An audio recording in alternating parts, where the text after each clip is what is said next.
पितृऋण और पितृदोष अलग अलग होते हैं। पितृदोष का समाधान नासिक के पास त्रयंबकेश्वर में होता है।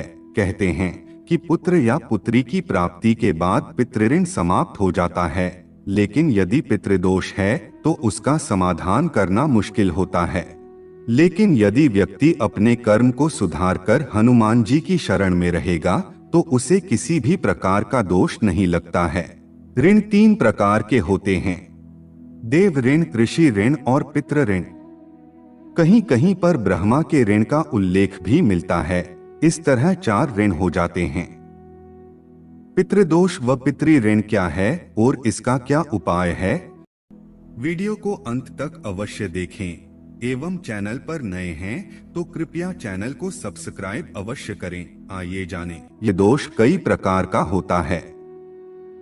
कुंडली की भिन्न स्थिति अनुसार जाना जाता है कि किसी जातक को पितृदोष हैं। कहते हैं कि पितृदोष के होने से व्यक्ति की आर्थिक उन्नति रुक जाती है, गृह कलह होता है, घर में कोई मांगलिक कार्य नहीं हो पाता है। कुंडली का 9वां घर यह बताता है कि व्यक्ति पिछले जन्म के कौन से पुण्य साथ लेकर आया है। यदि कुंडली के 9वें स्थान में राहु, बुध या शुक्र है तो यह कुंडली पितृदोष की है। कुंडली के 10वें भाव में गुरु के होने को शापित माना जाता है। 7वें घर में गुरु होने पर आंशिक पितृदोष माना जाता है। लग्न में राहु है तो सूर्य ग्रहण और पितृदोष, चंद्र के साथ केतु और सूर्य के साथ राहु होने पर भी पितृदोष होता है। पंचम में राहु होने पर भी कुछ ज्योतिष पितृदोष मानते हैं।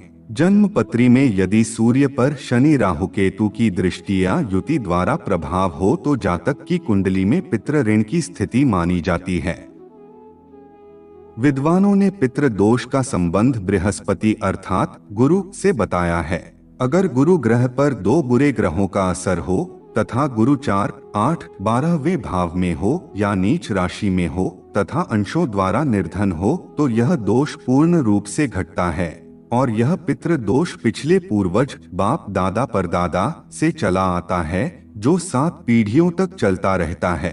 पितृ बाधा: यदि आपके ग्रह नक्षत्र भी सही हैं, घर का वास्तु भी सही है, तब भी किसी प्रकार का कोई आकस्मिक दुख या धन का अभाव बना रहता है, तो फिर पितृ बाधा पर विचार करना चाहिए। पितृ बाधा का मतलब यह होता है कि आपके पूर्वज आपसे कुछ अपेक्षा रखते हैं। दूसरा यह कि आपके पूर्वजों के कर्म का आप भुगतान कर रहे हैं। तीसरा यह कि आपके किसी पूर्वज या कुल के किसी सदस्य का रोग आपको लगा है। चौथा कारण यह कि कोई अदृश्य शक्ति आपको परेशान करती है। पितृ दोष के उपाय कुछ इस प्रकार हैं। श्राद्ध कर्म अच्छे से करना चाहिए। दादा और पिता का अपमान नहीं करना चाहिए। अपने से बड़े लोगों का आशीर्वाद लेते रहना चाहिए। क्रोध और ईर्ष्या से दूर रहना चाहिए।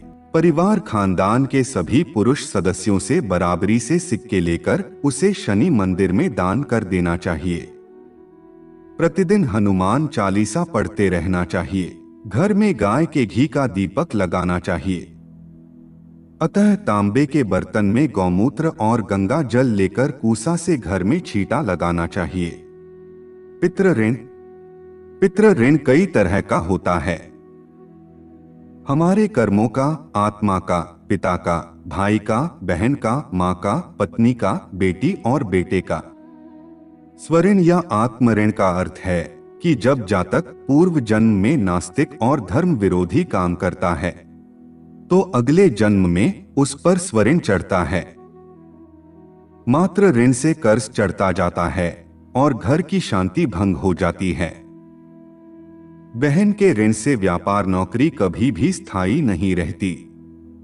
जीवन में संघर्ष इतना बढ़ जाता है कि जीने की इच्छा कम हो जाती है। भाई के ऋण से हर प्रकार की सफलता मिलने के बाद अचानक सब कुछ नष्ट हो जाता है। 28 से 36 वर्ष की आयु के बीच कई प्रकार के दुख झेलने पड़ते हैं। पितृ ऋण के उपाय इस प्रकार हैं।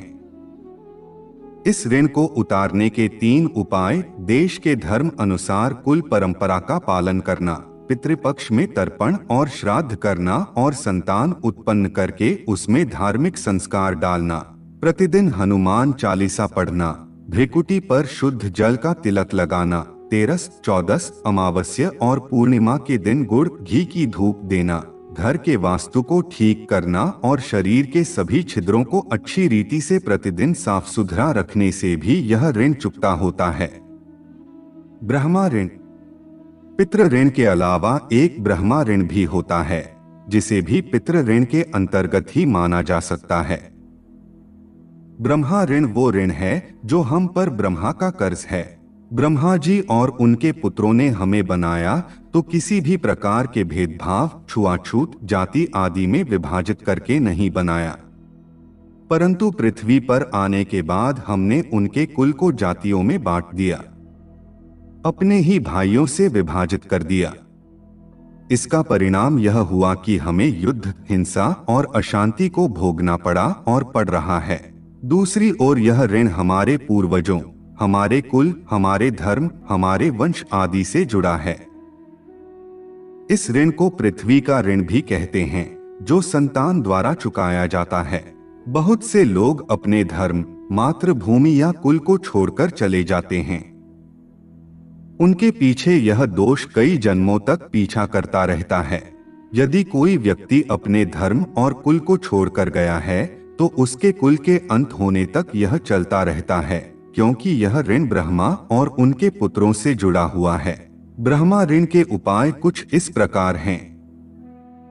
ब्रह्मा ऋण से मुक्ति पाने के लिए हमें घृणा, छुआछूत, जातिवाद, प्रांतवाद इत्यादि की भावना से दूर रहकर यह समझना चाहिए कि भारत में रहने वाला प्रत्येक व्यक्ति ब्रह्मा की संतान है। उसके और मेरे पूर्वज एक ही हैं, जिससे मैं घृणा करता हूँ। हिंदू हैं तो हिंदू ही बनकर रहें, न तो आप सवर्ण हैं और न दलित। यह तो अंग्रेजों और राजनीतिज्ञों ने आपको बांट दिया है। प्रत्येक भारतीय हिंदू है। ब्रह्मा के पुत्र और मानस पुत्रों के बारे में आप विस्तार से पढ़ेंगे तो आपको इसका ज्ञान हो जाएगा कि हमारे पूर्वज कौन हैं। हम आशा करते हैं कि हमारी प्रस्तुति आपको पसंद आई होगी। अपने विचार अभिव्यक्त करने के लिए कमेंट करें, वीडियो को शेयर करें, वह चैनल को सब्सक्राइब करें। तब तक के लिए जय जय श्री राम।